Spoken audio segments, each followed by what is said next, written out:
ভোটের নিরাপত্তায় ২৪০০ কোম্পানি কেন্দ্রীয় বাহিনী। সোমবারই বেরোচ্ছে প্রথম সাপ্লিমেন্টারি তালিকা। রবিবার ভোটের প্রচার শুরু তৃণমূলের। শুক্রবারই প্রকাশিত নির্বাচনী ইস্তেহারের সঙ্গে মিলছে অভিজ্ঞতা, প্রতিশ্রুতি আছে, সদিচ্ছা কতটা, তুল্যমূল্য বিচারে কি তথ্য?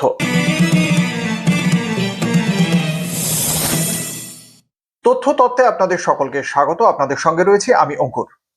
আজকের এই প্রতিবেদনের একদম শুরুতে সরাসরি রাজনীতির বাইরে কিন্তু খুব গুরুত্বপূর্ণ দুটো তথ্য দেব এই নির্বাচনকে কেন্দ্র করেই। এক, ২০২৬ সালের বিধানসভা নির্বাচনের আগে পশ্চিমবঙ্গে কেন্দ্রীয় সশস্ত্র বাহিনীর যে সংখ্যা সেটা অনেক বাড়ানোর সিদ্ধান্ত নেওয়া হলো, বিপুল মোতায়েনের সিদ্ধান্ত নেওয়া হয়েছে।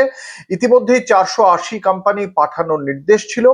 রাজ্যে এবার তার সঙ্গে যোগ হচ্ছে আরো ১৯২০ কোম্পানি কেন্দ্রীয় বাহিনী। মোট ২৪০০ কোম্পানি কেন্দ্রীয় বাহিনী। দেখা যাক ভোট কতটা শান্তিপূর্ণ হয়। দুই, সোমবারই বেরোচ্ছে প্রথম সাপ্লিমেন্টারি তালিকা।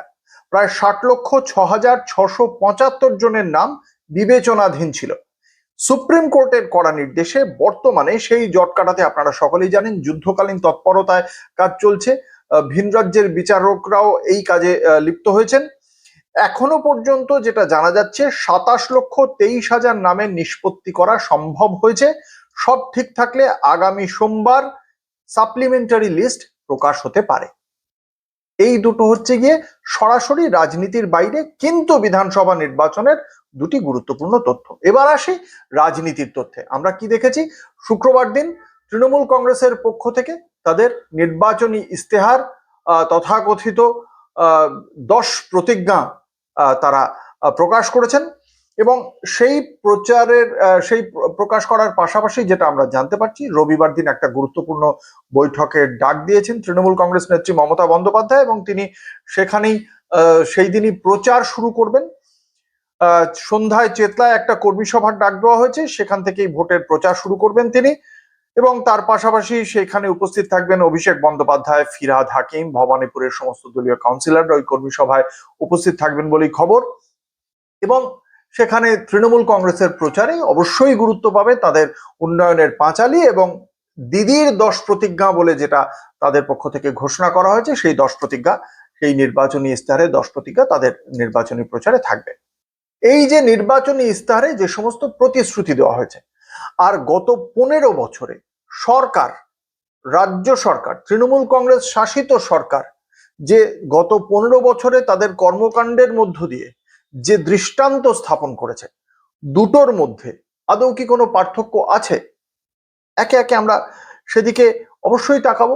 রাজ্যবাসীর অভিজ্ঞতা কি বলছে সেইগুলো আমি তুলে ধরবো আমার এই প্রতিবেদনে।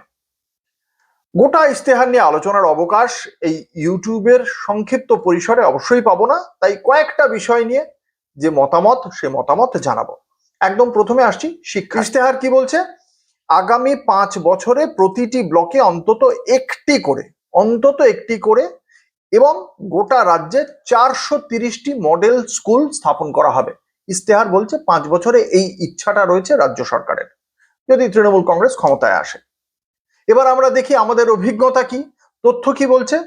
পশ্চিমবঙ্গ শিক্ষা দপ্তরের যে 2022-23 সালের রিপোর্ট, পশ্চিমবঙ্গ শিক্ষা দপ্তরের, কেন্দ্রীয় নয় বা বিজেপির নয় বা সিপিএম এর নয়, বিরোধীদের নয়, রাজ্য শিক্ষা দপ্তরের 2022-23 সালের রিপোর্ট অনুযায়ী মার্চ 2012 থেকে মার্চ 2022 পর্যন্ত রাজ্যের সরকারি প্রাথমিক স্কুল বন্ধ হয়েছে 7,018টি। ভারতে গোটা দেশে স্কুলে একজনও ভর্তি হয়নি অথচ শিক্ষক নিয়োগ হয়েছে এমন স্কুলের সংখ্যা যে রাজ্যে সবচেয়ে বেশি, সেটা পশ্চিমবঙ্গ। অন্যান্য রাজ্যেও আছে, বিজেপি শাসিত রাজ্যেও আছে, অবিজেপি শাসিত রাজ্যেও আছে, কিন্তু এর মধ্যে শীর্ষে কে? পশ্চিমবঙ্গ। 2024-25 অর্থবর্ষে 3,812টি স্কুলে একজন পড়ুয়াও ভর্তি হয়নি, অথচ এই স্কুলগুলোতে শিক্ষক নিয়োগ হয়েছে 17,965 জন। সরকারের লক্ষ্য শিক্ষায় সরকারি ব্যয় জিডিপির 4.5% করা। এই যে নির্বাচনী ইস্তেহার প্রকাশিত হয়েছে সেখানেই বলা হচ্ছে। এই যখন 4.5% শিক্ষায় বরাদ্দ করার কথা ভাবা হচ্ছে, জিডিপির 4.5%, সেখানে জাতীয় শিক্ষানীতি এনইপি সেখানে জিডিপির 6% ব্যয় বরাদ্দের লক্ষ্যমাত্রা ধার্য করেছে। এমন নয় যে বিজেপি শাসিত রাজ্যগুলো ইতিমধ্যেই 6% বা তার উপরে খরচ করে, এমনটা আমি বলছি না, কিন্তু রাজ্য সরকার নিজের যে লক্ষ্যমাত্রাটা সেট করেছে সেটাই 6%-এর থেকে অনেকটা নিচে, 4.5%। মানে এই মুহূর্তে কিন্তু 4.5%ও খরচ করে না বলেই সেটাকে লক্ষ্যমাত্রা ধার্য করা হয়েছে। গেল শিক্ষা। শিক্ষক নিয়োগ দুর্নীতি নিয়ে নতুন করে কিছু বলার নেই, আপনারা সকলেই জানেন পার্থ চট্টোপাধ্যায়ের বিরুদ্ধে ব্যাপক অভিযোগ ছিল, কিন্তু তাকে সেই অভিযোগগুলো প্রমাণ করার মতো যে প্রয়োজনীয় তথ্য প্রমাণ আদালতের সামনে পেশ করার কথা, সেটা কেন্দ্রীয় তদন্তকারী সংস্থা সিবিআই পেশ করতে পারেনি। জামিন পেয়ে গিয়েছেন প্রাক্তন শিক্ষামন্ত্রী পার্থ চট্টোপাধ্যায়। দল থেকে তাকে বহিষ্কারও করা হয়েছিল, কারণ পার্থবাবুর বান্ধবীর বাড়িতে যে পরিমাণ অর্থ এবং অলংকারের ছবি প্রকাশ্যে এসেছিল, সেটা যে অভিঘাত জনমানসে পড়েছিল, সেই জন্যই সেটা দলের ভাবমূর্তি ক্ষুণ্ণ করে, সেই কারণেই দল থেকে বহিষ্কার করা হয় পার্থ চট্টোপাধ্যায়কে অবিলম্বে, অভিযোগের অবিলম্বে। কিন্তু দল থেকে বহিষ্কার করা হলেও যে মুহূর্তে পার্থ চট্টোপাধ্যায় জামিন পেলেন, আমরা কি দেখলাম? বিধানসভা স্ট্যান্ডিং কমিটির গুরুত্বপূর্ণ দায়িত্বে ফিরে চলে এলেন পার্থ চট্টোপাধ্যায়। ফলে এই তার এই অর্থ অলংকার পাওয়ার অভিঘাত জনমানসে কি আছে না আছে, তৃণমূল কংগ্রেসের মধ্যে যে এই অভিঘাতটা আদতে ছিল না, সেটা খুব স্পষ্ট হয়ে গেল বিধানসভা স্ট্যান্ডিং কমিটিতে তাকে গুরুত্ব দেওয়ায়। চলে আসছি কর্মসংস্থানের জায়গায়। কারা কাজ করবে? যুবরা। যুবদের জন্য এই মুহূর্তে সবচেয়ে গুরুত্বপূর্ণ যেটা ঘোষণা করেছেন রাজ্যের মুখ্যমন্ত্রী, যুবসাথী। যুবসাথীতে 1,500 টাকা করে পাওয়া যাবে, এবং তার জন্য কিছু ক্রাইটেরিয়াস রয়েছে, আপনারা ইতিমধ্যেই সব জানেন, সময় নষ্ট করবো না সেটা বলে। কিন্তু 1,500 টাকা করে মাসে দেওয়া হচ্ছে, খুব ভালো কথা। তার পাশাপাশি এখানে স্লোগানটা কি? যুবদের পাশে, যুবসাথী দিয়ে যুবদের পাশে, জীবিকার আশ্বাসে। জীবিকাটা কি করে হবে? তাকে হয় চাকরি করতে হবে, নয় তাকে ব্যবসা করতে হবে। এবার ব্যবসার জন্য আমরা দেখতে পাচ্ছি চা, ঘুগনি, এই সমস্ত স্টল ফলের ব্যাপার ট্যাপার রয়েছে, এরকম পরামর্শ আছে। আর যদি চাকরির কথা ধরি, তাহলে কর্মসংস্থান কিভাবে হবে? শ্রমনিবিড় শিল্প থেকে। শ্রমনিবিড় শিল্প মানে যে শিল্প উৎপাদন শিল্প, অনেক বেশি শ্রমিক প্রয়োজন হয় যে শিল্পে, উৎপাদন শিল্প। আমাদের এখানে মূলত যেটা হয়, পরিষেবা শিল্পে এখনো পর্যন্ত চাকরিটা হচ্ছে। এই ধরুন গিগ কর্মী বলুন, বা বিভিন্ন ধরনের এই Blinkit, Amazon, Flipkart, Zomato, Swiggy, এই ধরনের যে সংস্থা, এই ধরনের পরিষেবা শিল্পে কিছু আছে চাকরি। বাকি গোটা রাজ্য জুড়ে বিরিয়ানি হাব হয়ে গিয়েছে, আপনি দেখতেই পাচ্ছেন গোটা রাজ্য জুড়ে বিভিন্ন জায়গায় বিরিয়ানি হাব আর ডিয়ার লটারি। তো সেগুলো এক ধরনের কাজ। এর বাইরে শিল্প, যে শিল্প নিয়েও একটা আমরা শুনি যে অনেক কিছু হয়েছে। এই যে নির্বাচনী ইস্তেহার আপনারা যদি ডিটেলে পড়েন দেখতে পাবেন, সেখানেও শিল্প নিয়ে অনেক মানে সাফল্যের বর্ণনা দেওয়া হয়েছে শাসক দলের পক্ষ থেকে। কিন্তু এখানে একটা প্রশ্ন ওঠে যে বারবার আমরা শুনি যে একটা ধারণা তৈরি করার বিষয়।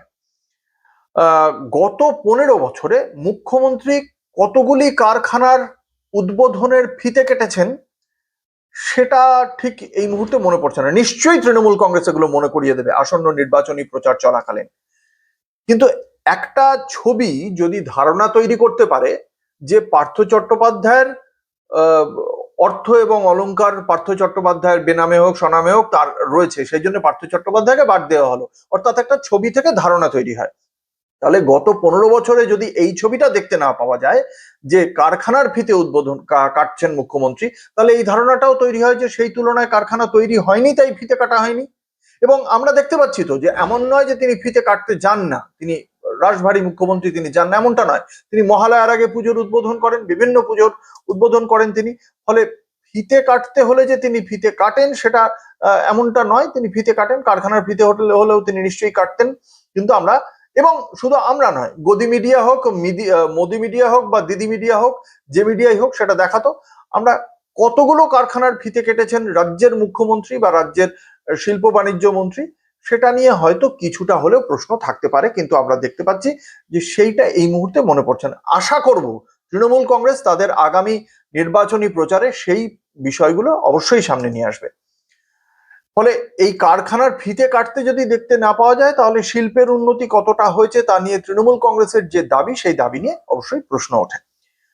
আইন শৃঙ্খলা নিয়ে খুব বেশি কথা বলবো না, শুধু একটা তথ্য মনে করিয়ে দিই যে এই সরকারে বহুবার আমরা দেখেছি পুলিশ মার খেয়েছে, পুলিশের বহুবার আহ, আহ, অপরাধীকে তার বাড়ির সামনে থেকে তুলতে গিয়ে পুলিশ সেখানে মার খেয়েছে, পুলিশের গাড়ি জ্বালিয়ে দেওয়া হয়েছে, তারপরে পুলিশ ফাইলের পেছনে টেবিলের তলায় মুখ লুকোচ্ছে, এই সমস্ত চিত্র আমরা দেখেছি। কিন্তু প্রধানমন্ত্রী শহরে আর সেই সময় রাজ্যের এক মন্ত্রীর বাড়িতে হামলা হচ্ছে, আমি ধরে নিলাম যে যারা হামলা করছে তারা দুষ্কৃতী এবং বিরোধী রাজনৈতিক দলের আশ্রিত দুষ্কৃতী, বিজেপি আশ্রিত দুষ্কৃতী, আমি তর্কের খাতিরে ধরে নিলাম।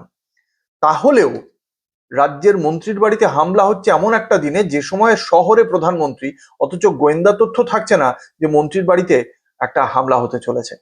এটা গোয়েন্দা তথ্য না থাকা এবং পুলিশের যে গর্ব কতটা বাড়ায়, পুলিশের কৃতিত্ব কতটা বাড়ায় তা নিয়ে প্রথমত প্রশ্ন ওঠে। দ্বিতীয়ত, পুলিশ মার খেয়েছে এবং শুধু তাই নয়, পুলিশের পাশাপাশি তৃণমূল কংগ্রেসের কর্মী সমর্থকরাও মার খেয়েছেন, তাদেরকে নিয়ে সাংবাদিক সম্মেলনও করেছে তৃণমূল কংগ্রেস। ফলে এটা দিয়েই বোঝা যাচ্ছে যে গোয়েন্দাদের কাছে অ্যাটলিস্ট তথ্য থাকে না। তারপরে আমরা দেখতে পেলাম আরজিকর হাসপাতালে, সেখানে এত কাণ্ড ঘটে যাওয়ার পর কেন্দ্রীয় বাহিনীও সেখানে মজুদ ছিল, কিন্তু তাদেরকে কাজে লাগানো হলো না, একটি ছেলের অকালে প্রাণ ঝরে গেল এবং সেখানে স্থানীয় বিধায়ক, গুরুত্বপূর্ণ নেতা অতীন ঘোষও গোটা ঘটনায় যে কর্মকর্তা, যিনি কর্তৃপক্ষ, হাসপাতাল কর্তৃপক্ষ, আরজিকর হাসপাতালের কর্তৃপক্ষের দিকেই আঙুল তুললেন, অভিযোগের আঙুল তুললেন।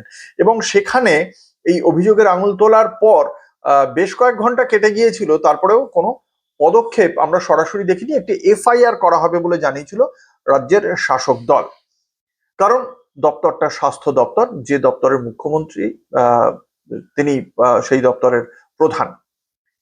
এবং এই যে নির্বাচনী ইস্তেহার, সেই নির্বাচনী ইস্তেহার জুড়ে আরো কি কি করা হবে, কি কি পরিকল্পনা রয়েছে রাজ্যের, তাতে কত 30,000 কোটি টাকা যেমন কৃষকদের উন্নয়ন প্রকল্পে দেওয়া হবে, আরো ধরুন শিক্ষা, তারপরে বাকি যে সমস্ত ক্ষেত্রগুলো রয়েছে, প্রত্যেকটি ক্ষেত্রেই রাজ্য সরকারের অনেক পরিকল্পনা রয়েছে, তার জন্য কত টাকা ব্যয় বরাদ্দর চিন্তা ভাবনা সেটাও রয়েছে নির্বাচনী ইস্তেহার প্রকল্পে। তাহলে তার জন্য বিপুল টাকার প্রয়োজন। রাজ্যের আর্থিক অবস্থাটা ঠিক কি? বামেদের রেখে যাওয়া ঋণের পরিমাণ ছিল 1.92 লক্ষ কোটি টাকা। গত 15 বছরে ঋণের পরিমাণ প্রায় 4 গুণেরও বেশি বেড়ে গিয়েছে। 2024-25 অর্থ বছরে ঋণের পরিমাণ ছিল 6.99 লক্ষ কোটি টাকা, বা প্রায় 7 লক্ষ কোটি টাকা। 2025-26 অর্থ বছরে ঋণের পরিমাণটা দাঁড়িয়েছে 7.62 লক্ষ কোটি টাকা। 2026-27 অর্থ বছরে ঋণের পরিমাণ 8.15 লক্ষ কোটি টাকা ছাড়িয়ে যাওয়ার আশঙ্কা করছেন অর্থনৈতিক বিশেষজ্ঞরা।